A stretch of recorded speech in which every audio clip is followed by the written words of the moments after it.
If he's nowhere, that means he's probably right outside.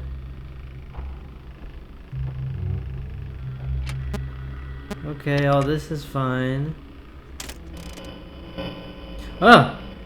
Ah! Hey, hey, hey. Whoa, whoa, whoa, whoa. Why am I alive?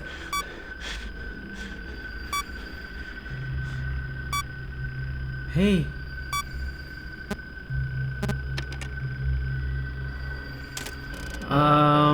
There's fake animatronics?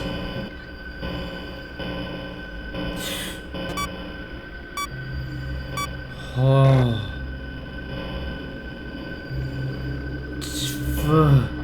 He's gone. Where'd he go? Ventilation error.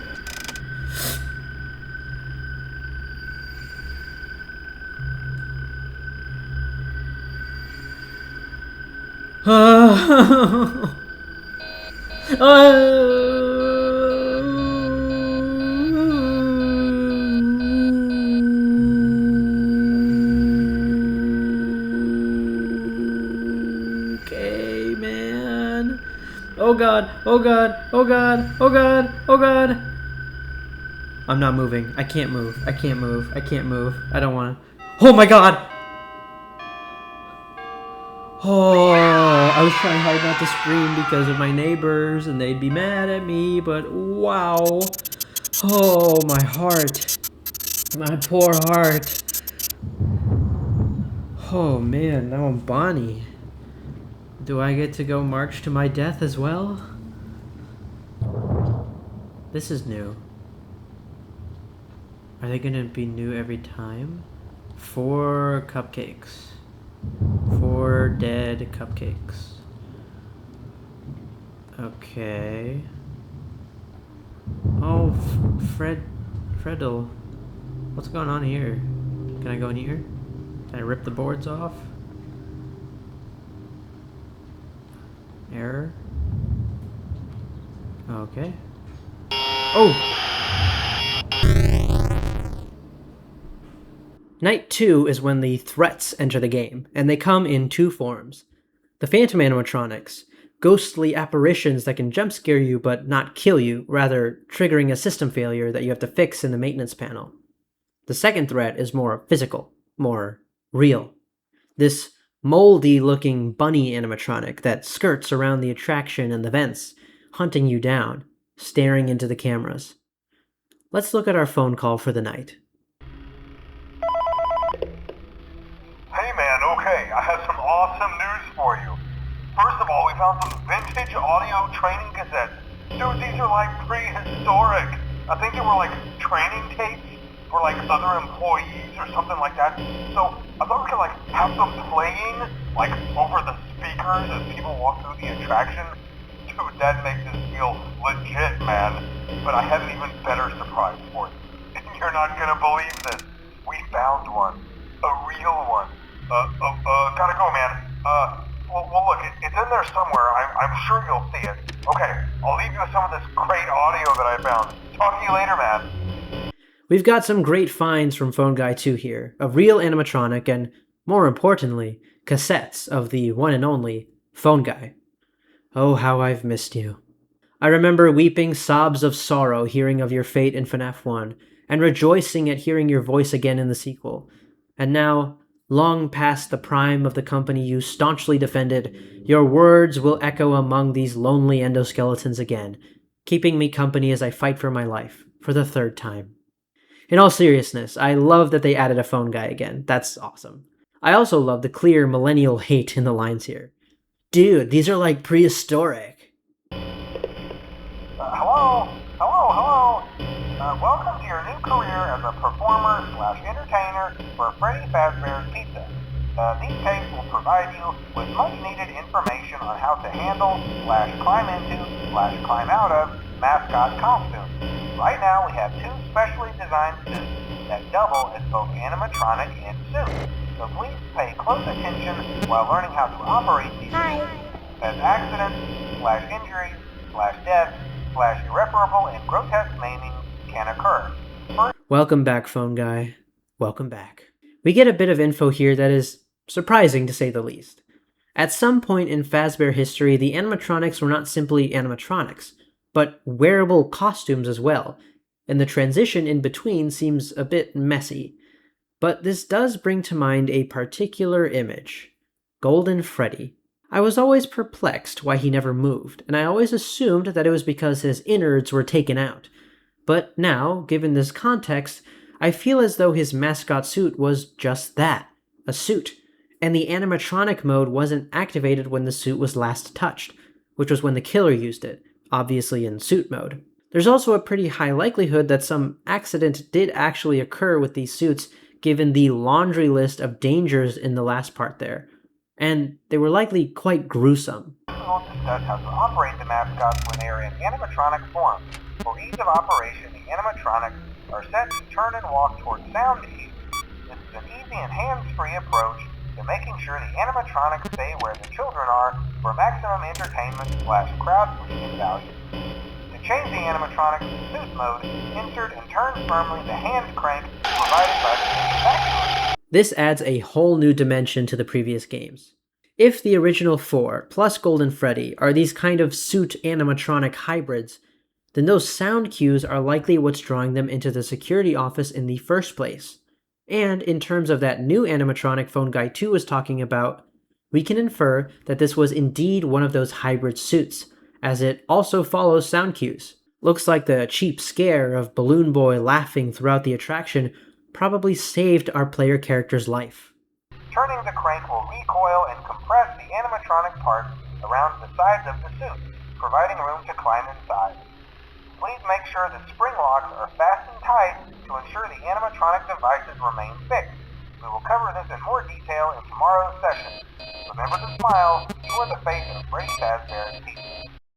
This is fascinating. The spring locks, as they're called, can coil up to push animatronic pieces out of the way.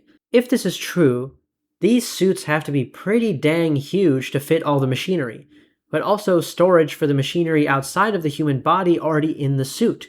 I also like how we're asked to smile, even though our mouths are absolutely not going to be seen in the big suit like that. Now that we have our threats in the building, I think this is a perfect time to talk about the cameras.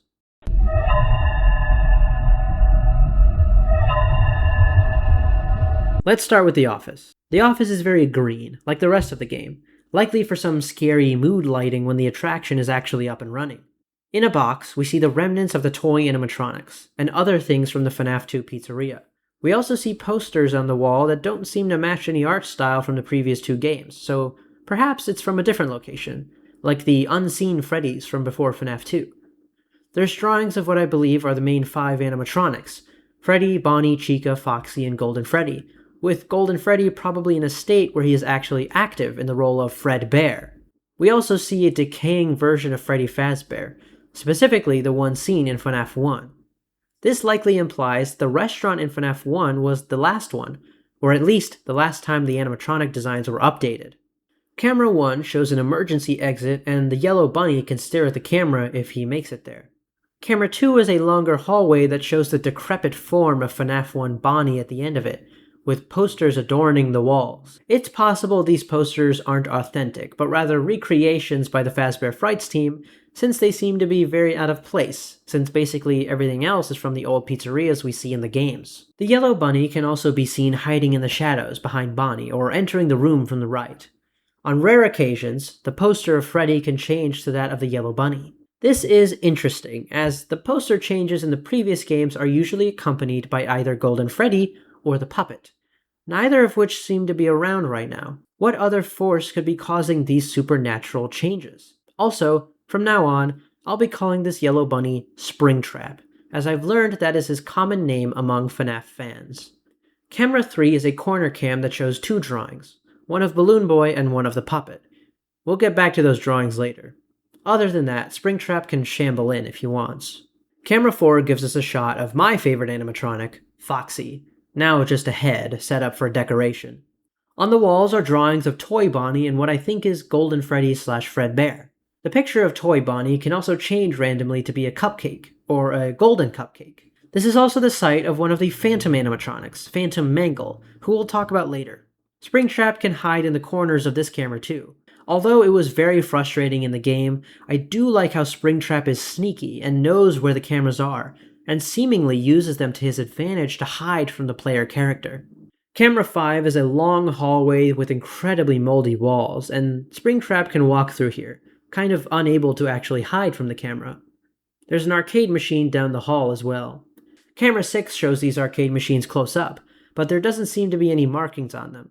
There's a Springtrap occurrence in this camera that's literally just his arm dangling in from the left side, and that is simply horrifying. I forgot to mention, but we also have that classic Freddy's tile flooring in the last few cams. Great attention to detail, Fazbear Frights team. Camera 7 gives us another arcade machine alongside a creepy Freddy poster, painting, I don't really know. The arcade machine screen can also occasionally summon Phantom Chica. Also, I like that Springtrap is in a "Mom, I threwed up" pose in the door. Camera 8 is a hallway with more drawings, a bunch of gift boxes, the severed head of Chica the chicken slain in battle, and curiously, the mask of the puppet. This camera is also one of the rare times we get to see all of Springtrap, as he stands menacingly in the middle of the room after being summoned by a Balloon Boy taunt. There's also the chance that the puppet, just straight up the puppet, will show up at the end of the hall, triggering the Phantom Puppet jump scare. The real puppet mask on the wall remains there during this, so I imagine that the puppet standing in the hall is some kind of projection, but it's the only Phantom that also shows up as its normal form. Camera 9 is a very decrepit hallway where we get to see Springtrap up close and personal. Camera 10 is another exit door where, once again, the poster on the wall can occasionally change into that of Springtrap, or at least a nicer, cleaner version of him. Cameras 11 through 15 are vent cams, which don't show much except Springtrap crawling to your location. Camera 15 in particular gets us a unique angle on Springtrap, and we see loose wires everywhere, but also what looks to be human tissue wrapped around the metal of the suit. This certainly does not bode well.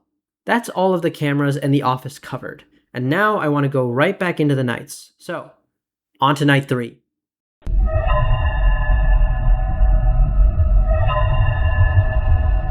Today's lesson, we will be continuing our training on proper suit handling techniques. When using an animatronic as a suit, please ensure that the animatronic parts are tightly compressed and fastened by the spring locks located around the inside of the suit. It may take a few moments. Position your head and torso between these parts in a manner where you can move and speak. Try not to nudge or press against any of the spring locks inside the suit. Do not touch the spring locks at any time. Do not breathe on the spring locks, as moisture may loosen them and cause them to break loose. In case of the spring locks come loose while you are wearing a suit, please try to maneuver away from populated areas before bleeding out. That does not ruin the customer experience. As always, if there is ever an emergency, please go to the designated safe room. Every location is built with one extra room. I'm trying to discover a secret. There's 4 cupcakes in the game, and I am now seeing cupcakes in the cameras. Always off camera. Oh, Jesus. Whoa! Oh, boy. Let's play the audio here. There he is. There's a man. There's a man. There's a man. Good. I'm glad there's a man. That's exactly what I want to hear. Whoa. This again. What's the deal with you? Audio.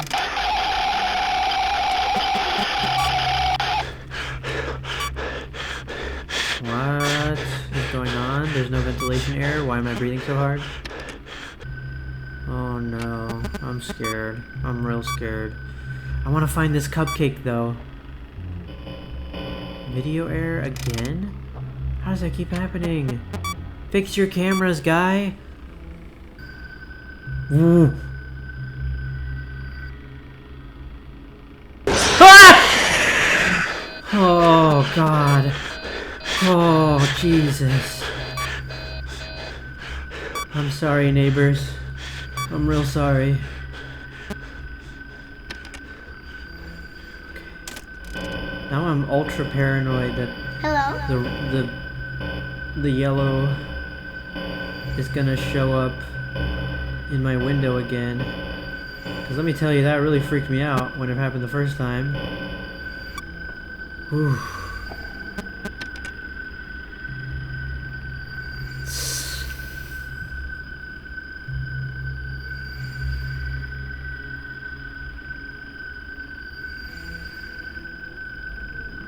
What's up, man? What's up?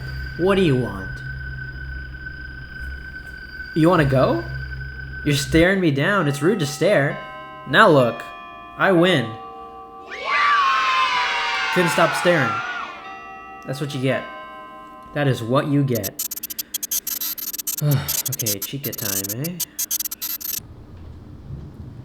395248. 395248. What could that mean? Is this Shadow Freddy? Is that what I'm trying? Is that what the story's trying to tell me? That this is Shadow Freddy from FNAF 2? Why is he leading me? Follow me.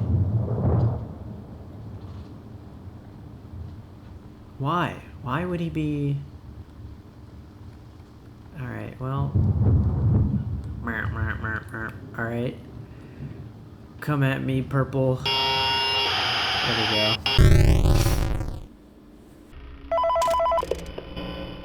Hello. For today's lesson, we will be continuing our training on proper suit handling techniques. When using an animatronic as a suit, please ensure that the animatronic parts are tightly compressed and fastened by the spring locks located around the inside of the suit. It may take a few moments to position your head and torso between these parts in a manner where you can move and speak. Try not to nudge or press against any of the spring locks inside the suit. Do not touch the spring locks at any time. Do not breathe on the spring locks, as moisture may loosen them and cause them to break loose. What kind of cheap springs are they using that simply snap back with a little moisture? Actually, if I'm conceptualizing the suits correctly, how strong are these springs to burst through the metal locks, likely keeping them in their wound position? I know I shouldn't expect flawless engineering work in my scary bear game, but the engineer part of my brain is firing right now. Besides that, we can tell by the language used by the phone guy that there is a lot of danger with wearing these suits. A lot can go wrong. Subtle foreshadowing.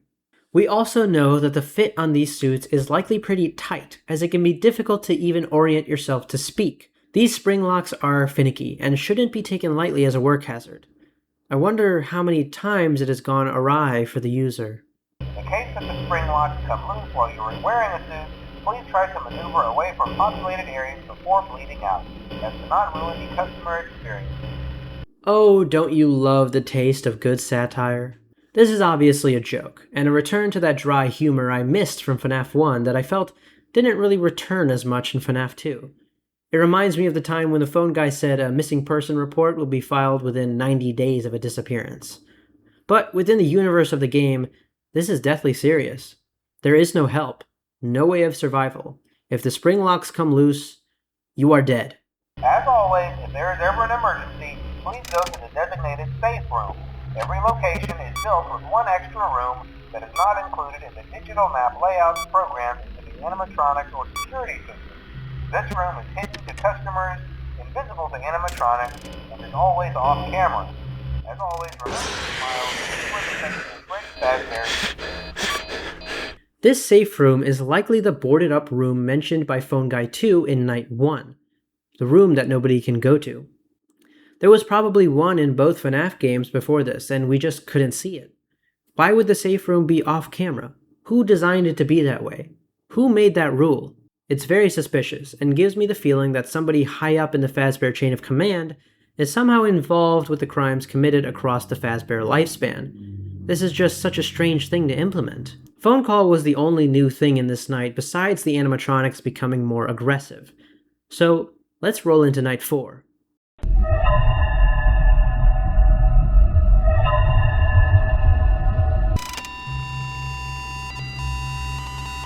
Help me! Help me! Help me! Help! Hey!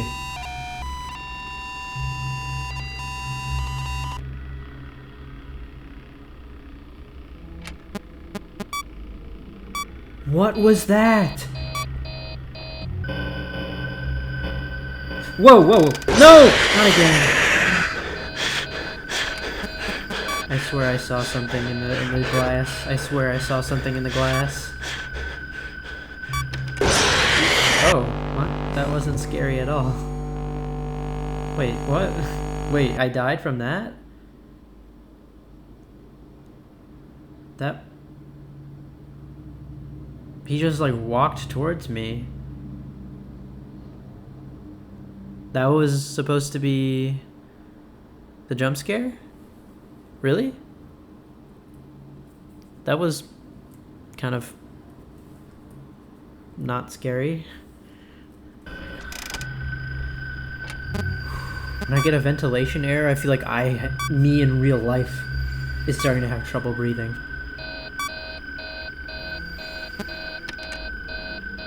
Yes, yes. Oh, I just closed the game. Wait.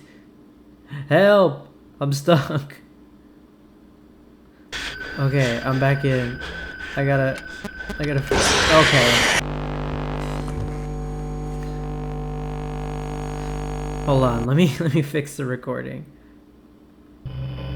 He's a weird looking fella, isn't he? He's weird.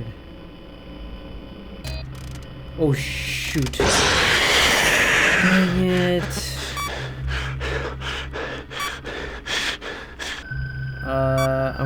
I'm gonna pretend that's not there. I'm gonna pretend that's not there. I'm gonna pretend that's not there.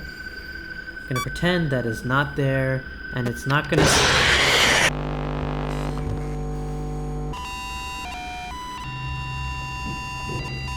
Hello? Okay, bye. PNG shifted away. Don't wanna know what that was. Don't wanna know what that was at all. Oh, Jesus Christ! Oh, Jesus Christ! Well... Okay. Okay, well... How did he end up there?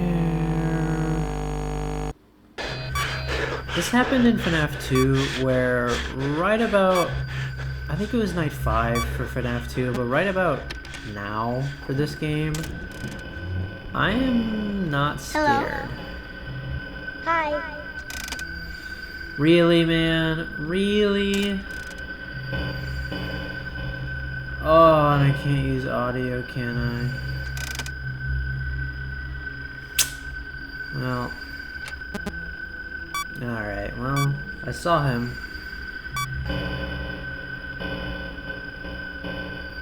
What? What was that?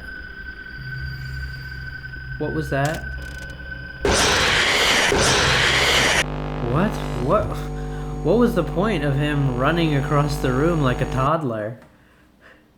What? Why did he do that? What? Okay. Well, I guess that's that. Okay. Oh.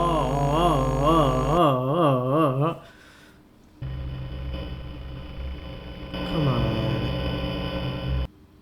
Yes! Oh boy.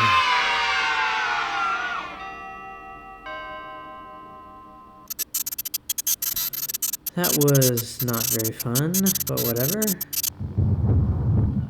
Oh, I'm funky. I love funky. What the heck? That's Shadow Bonnie. Okay. What? Shadow Bonnie? What are you doing here? Oh man, I'm sorry, Foxy.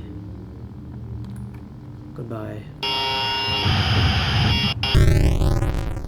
Night 4 reached the point of the game where the scare factor kind of fell away and it was more strategy and frustration. The past two games have had this as well, where all sense of fear just melted away and replaced with anger at having to start over multiple times. I think because this was the third game in a row with this style of gameplay, I reached my frustration limit pretty early, as you can probably hear in my voice. This is also the first time I got jump scared by Springtrap, and while I want to go in depth on the animatronics later, I've gotta say, not much of a jump scare. It was a loud sound, I guess, but it looked like Springtrap just kind of wandered up to us, like a lost kid in the mall looking for his mom. But anyway, let's get to the phone call. Hello.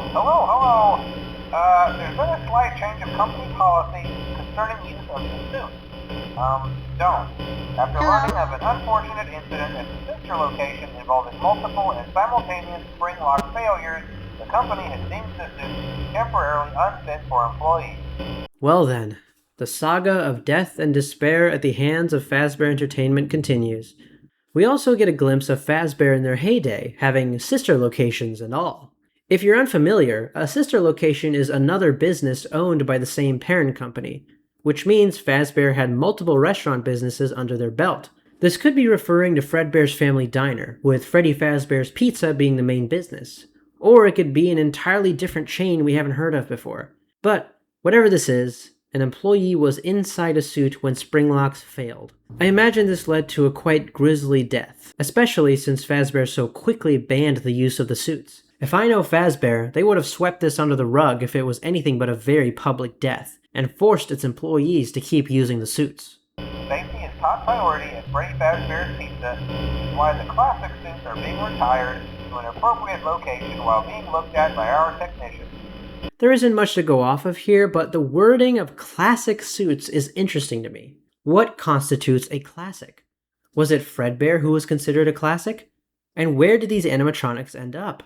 An appropriate location could mean a warehouse, a different restaurant, an office building, or maybe a secret safe room. Also, this confirms that the spring lock failure did not happen at Freddy Fazbear's Pizza, since the wording indicates this being the main restaurant, and whatever happened was at a different chain.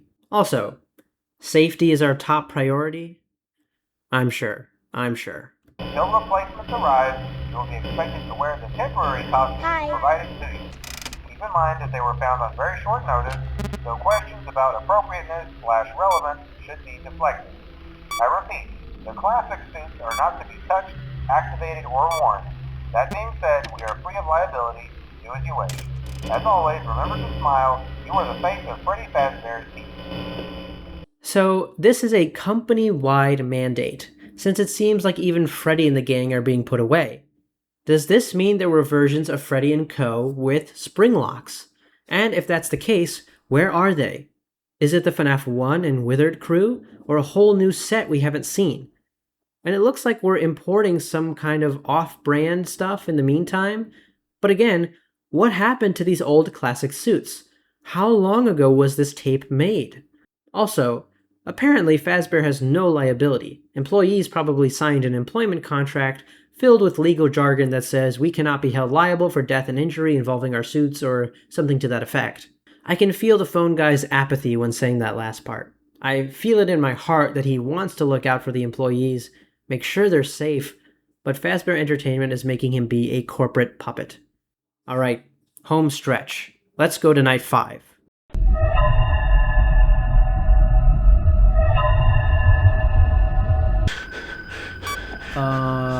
I see something behind the monitor. I think it's Foxy. I think he's about to get me. Yeah.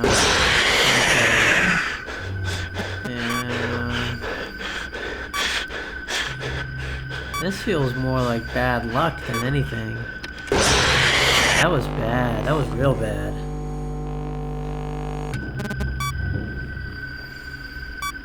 Is he in the vents?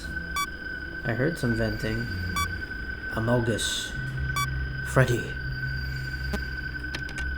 Really? How did you end up there? Oh, come on. Just do it. Hi. Come on. There you go. Hello? Just stay there and we're gonna have no issues with each other, okay, bud? We're gonna be perfectly fine. And everything is just gonna be a-okay. And you're gonna stop Hi. annoying me. That's what's gonna happen. You're gonna stop annoying me, and I'm gonna move on with my life. I'm gonna play this audio, I'm gonna go back, I'm gonna reset everything. Yes, yes, yes, I know the ventilation is gonna go flashy, flashy on me. I know, I know, I know. Good lord. Oh, I did it. Yeah!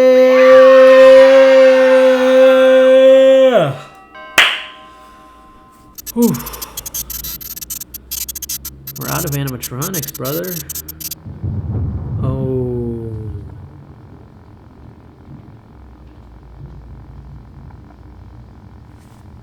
I'm a Binding of Isaac, baby. I'm a spirit. I must be the spirit of Golden Freddy.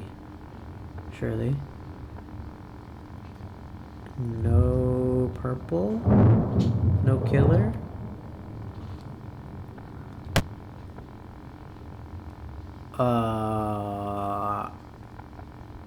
What's...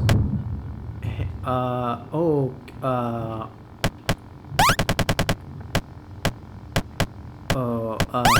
okay.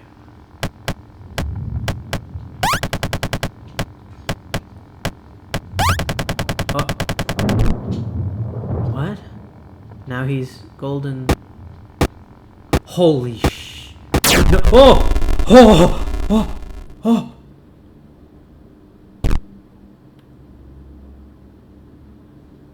What happened? He combusted. He... No way!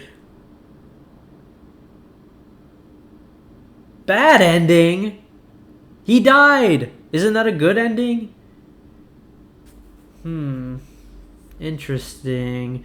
That means Springtrap has been the killer the whole time. We've been stalked by the killer? The guy on the screen right now is the killer? Springtrap?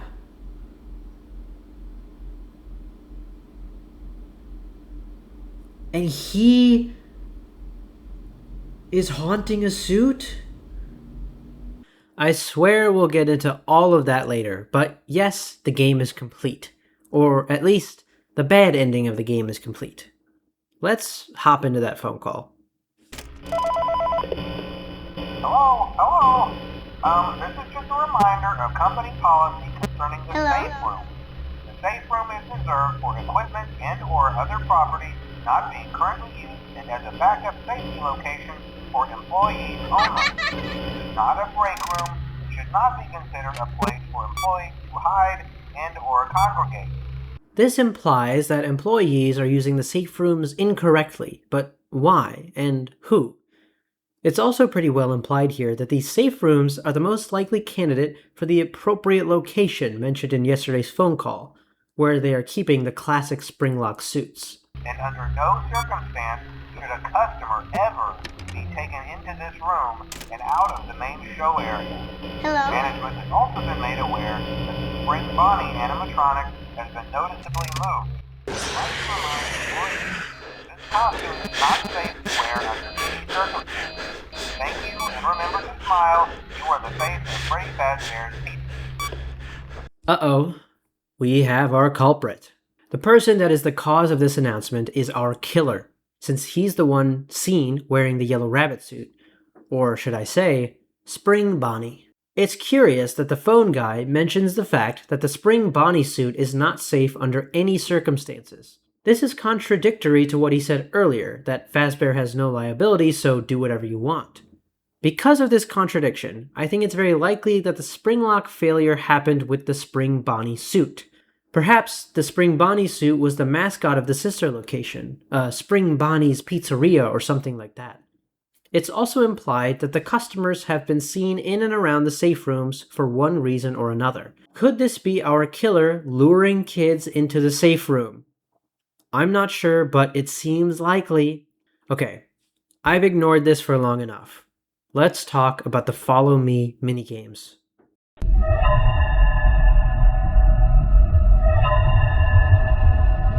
After every night, we get one section of a minigame titled Follow Me.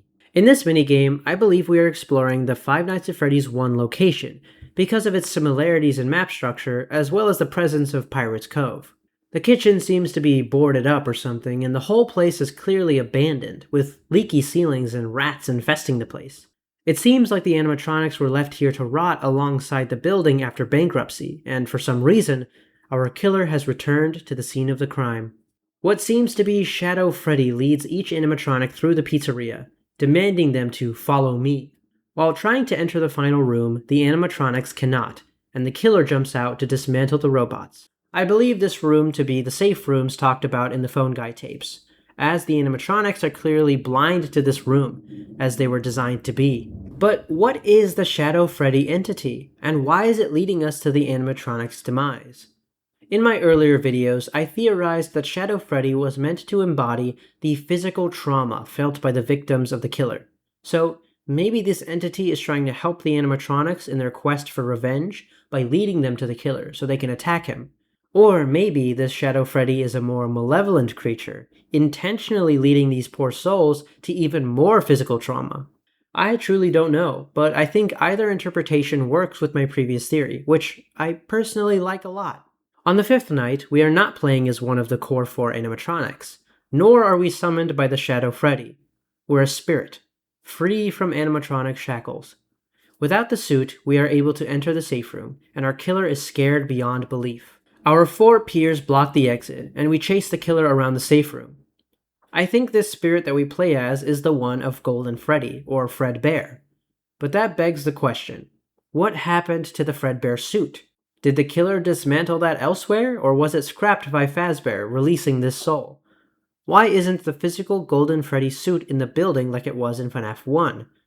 Which also leads to the question, when is this happening? Is this after the first 5 children go missing, or once the place is reopened in FNAF 1? While I don't have the answers to that, I do have the answer to one thing, the fate of the killer. After being confronted by his victims, the killer dives into the suit that he likely used to lure the children to their demise. The suit that makes him feel safe and powerful. Spring Bonnie. He laughs, his arrogance coming through as he believes he's won against his victims once again. But he fails to realize that the suit has been rained upon, the spring locks moistened over a long period of time. When he got into that suit, it was still in suit mode, but when he started moving, and the moisture began to seep in, the spring locks activated, transitioning the suit into animatronic mode.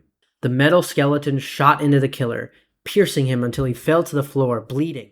Their job done and revenge completed, the spirits disappeared. The killer lay bleeding on the floor, alone, and died. That is the end of the Follow Me minigames, and even though this was technically the bad ending, I want to give a closing theory and some closing thoughts so far. In the next video, I plan to accomplish the good ending, beat Nightmare Mode, and find every secret in the game. But for now, this is what I believe is happening in Five Nights at Freddy's 3.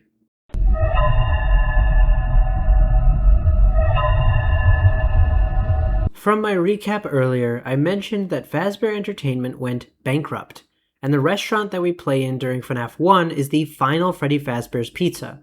This location was left to rot. There was no point of salvaging any of it. As such, the animatronics were also left behind, the souls within laying dormant, their quest for revenge halted. After many years, the story of Fazbear Entertainment became legend. The 11 murdered kids across many different pizzerias, Jeremy's Bite of 87, the creepy, almost alive look to the animatronics. It all laid sleeping in the public's subconscious, a horrible story of tragedy that inevitably became sensationalized. And of course, someone swooped in to take advantage of all this tragedy. An amusement park opened an attraction called Fazbear Frights, a haunted house-esque attraction where guests would walk through a fake restaurant and see relics of Fazbear history, all authentic. In the search for authentic pieces, the Frights crew discovered a real, complete animatronics, what we would eventually come to know as Springtrap. He was found in the safe room of the FNAF 1 pizzeria, a place where employees were instructed to go if the springlock suits failed and they began to bleed out. Curiously, this room was also blind to the animatronics, and they could not enter. These springlock suits I mentioned are suits that can be turned into fully autonomous animatronics that follow the noise of the children. When compressing these spring locks, a human can jump in to take the driver's seat on the characters they are playing. Our point of contact at Fazbear Frights is who I like to call Phone Guy 2. He's not actively trying to dishonor the memory of those lost in the tragedies long ago, but he's definitely engaging in the exploitation of these deaths. In his quest to find more Fazbear memorabilia, he discovers old cassette tapes recorded by Phone Guy from FNAF 1 and 2. This is where we hear about safe rooms for the first time, as well as the springlock suits. At some point, there was a springlock failure that resulted in the banning of usage of springlock suits. This occurred in a sister location, not in the Freddy Fazbear's Pizza chain. What this sister location is, I don't know, but I'm thinking it was probably Fredbear's Family Diner, since that's the only sister location we know of. We know of Spring Bonnie, a yellow bunny animatronic that was a springlock suit, and likely Fredbear was one of those as well. I'm unsure how many other classic suits were springlocks, but I believe that the animatronics we saw in FNAF 1 and 2 are not springlocks. These suits were moved to an appropriate location, likely the safe rooms of Freddy Fazbear's Pizza. Fazbear Entertainment noticed that some customers were seen in and around the safe rooms, and that the Spring Bonnie suit was being moved around. Even though this is a major security risk, all they did was say, "Don't do that," in response. The one moving that suit was none other than our killer, who used that suit to lure children into the safe room to kill them. Now with that location long abandoned, our killer returned to the crime scene. He had noticed that there was something off about the animatronics, specifically the ones that he had hidden bodies within. In an effort to destroy any possible threat to himself, he returned to the pizzeria, hid in the safe room like he always did, and patiently waited for the animatronics to approach before destroying them, their second chance snuffed out. And this almost worked, except for the fact that now that their souls were scattered and not attached to the robots, they could move around as they pleased, and their ringleader, the spirit of Golden Freddy, the one who is the relative of Mike Schmidt/Fritz Smith, scares the killer back into his murder device, the Spring Bonnie suit. However, the spring locks go off, transitioning the suit into animatronic mode, and the killer bleeds out in the safe room, not to be found until many, many years later. This is not the end of the story for our killer, as he, like his victims, began to haunt the animatronic that he was inside of when he died, becoming Springtrap. The Fazbear Frights crew found him and the Phone Guy cassettes in the building, and brought them to this attraction. Now, in the game, you fight to survive 5 nights at Fazbear Frights. Beating the game leaves us with this screen. We see each of the 5 FNAF 1 animatronics with their eyes lit up, and the text, "Bad Ending," above their heads. This is not my final FNAF 3 theory. There is much to do in this game and more secrets to unpack to unlock the good ending. This video is basically part 1 of my FNAF 3 investigation. I've covered the bad ending, the phone tapes, Springtrap, the safe rooms, and the Follow Me minigames. In the next video, I'll be sticking with FNAF 3. I want to go through the good ending, nightmare mode, the secret minigames, happiest day, the phantom animatronics, and what all of that does to my timeline. And I hope you stick around to see that. In the meantime, I want to thank you all so much for watching. If you have thoughts about this game, my theories, details I missed, or that you interpreted differently, I would absolutely love to see them in the comments. I really like hearing the multitude of different takes on this story. It is a blast. If you enjoyed this video, please do like and subscribe. I'm aiming for 100 subscribers before the end of the summer. I'll see you next time, and happy learning.